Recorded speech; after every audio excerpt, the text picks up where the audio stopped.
على الملوخية الخضراء الجميلة عشان نكمل أكلتنا ونخلط الملوخية.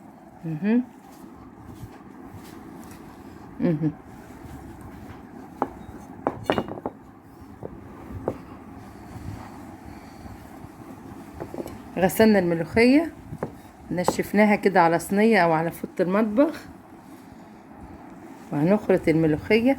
أحلى حاجة بالمخرطة، وهنشوف الملوخية تطلع عسل ونظبطها ونشوف هنعمل ايه. الملوخية بتاعتنا اهي اتخرطت، خرطنا الملوخية الحلوة، والتومة بتاعتنا جاهزة هنعملها في الطاسة، ومعانا الشعرية بنحمر الشعرية، ومعانا الملوخية الخضراء، احلى ملوخية خضراء اهي. الشوربة غلت وحطينا الملوخية بتاعتنا، احلى ملوخية.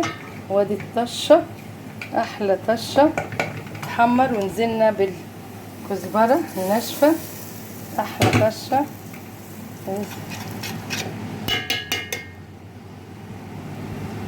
احلى ملوخية، عسل عسل عسل عسل عسل عسل. والشهقة بتاعت الملوخية، حلاوة الملوخية، واو عسل عسل. عندنا الحمام اهو هنحمره ونشوف اكلتنا النهارده. والرز خلص، رز بالشعرية، احلى رز بالشعرية وشوربة الحمام، طالع طعمه بيجنن.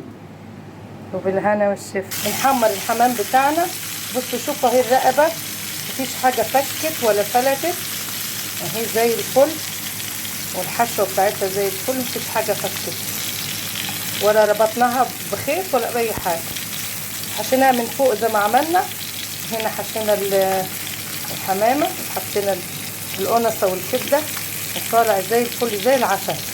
ودي اكلتنا النهارده، ادي الحمام الحلو والملوخية الخضراء الجميلة وطشيناها الجمال بشوربة الحمام، وادي الرز بالشعرية. وبالهنا والشفا، واتفضلوا معانا. باي باي، سلام.